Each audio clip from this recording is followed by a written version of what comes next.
Ever wondered why some men don't find fat women attractive? This question might have crossed your mind, or perhaps you've stumbled upon it in an online forum. Today we're going to peel back the layers of this complex issue, considering a variety of viewpoints. It's important to remember that attraction is a deeply personal thing, and it can be influenced by a multitude of factors. It's not a one-size-fits-all scenario. While some may assert that attraction is strictly biological, others contend it's largely societal.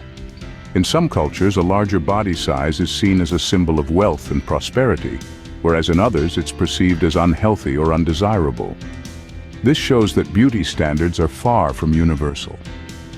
As we dive into this discussion, let's keep in mind that everyone has their own unique preferences and perceptions. Attraction is subjective, and what one person finds attractive, another might not, and that's perfectly okay. So, without further ado, let's delve deeper into this topic and try to understand the various perspectives. From a biological standpoint, it's all about survival of the fittest. Let's delve into the realm of evolutionary psychology to explore this further. You see, some evolutionary psychologists propose that men, much like other species in the animal kingdom, are hardwired to instinctively find certain physical characteristics attractive. This is not out of superficiality, but rather out of a primal need to ensure the survival of their lineage. One such characteristic is the waist-to-hip ratio. By instinct, men are drawn to women with a waist-to-hip ratio of around 7 to 10. This ratio, interestingly, is often linked with fertility.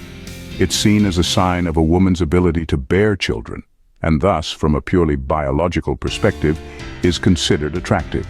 The concept is similar to how peahens choose peacocks. They are drawn to the ones with the most elaborate and vibrant tail feathers, not because they appreciate the aesthetic, but because such a display is a sign of a strong and healthy mate. In the case of humans, the waist-to-hip ratio is our version of those tail feathers.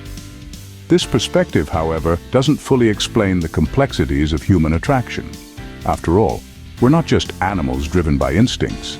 We have intellect, emotions, and societal influences that shape our preferences. So, while the waist-to-hip ratio might be an important factor from a biological standpoint, it's far from being the only one.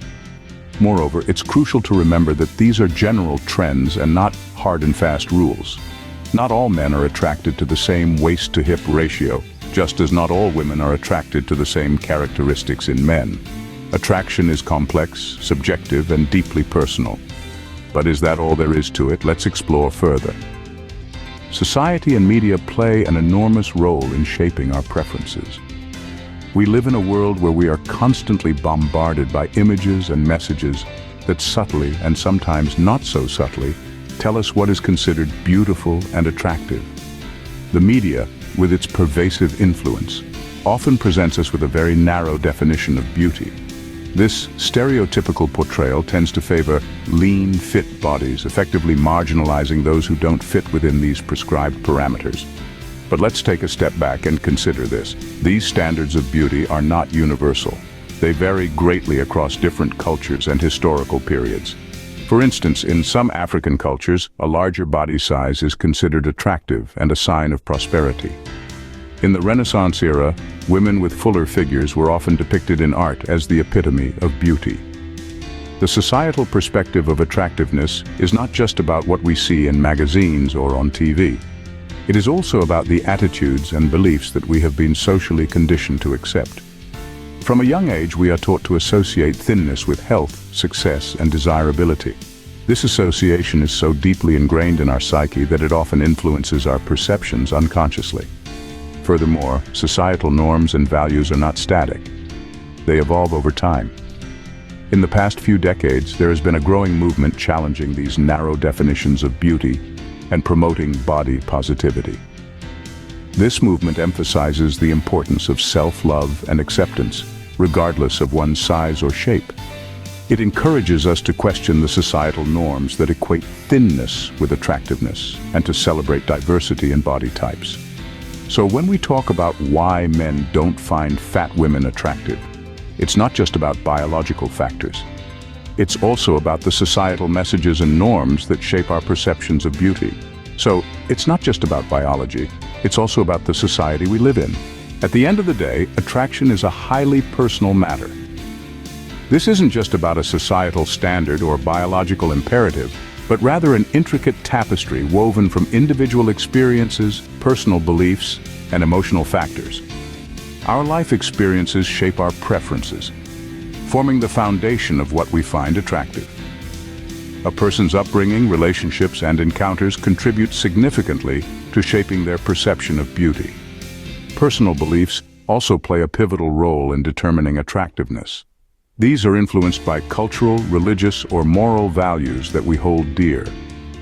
For some, attractiveness transcends physical appearance, placing more emphasis on qualities like kindness, intelligence, or a sense of humor. Emotional factors cannot be understated either. The way a person makes us feel can significantly influence our attraction towards them. A warm smile, a comforting presence, or a shared laugh can often be more attractive than any physical attribute. So, while it's true that some men may not find fat women attractive, it's equally true that many others do. The beauty of human nature lies in its diversity. What one person finds attractive, another might not. So, why don't some men find fat women attractive? Well, we've explored this question from 3 angles today.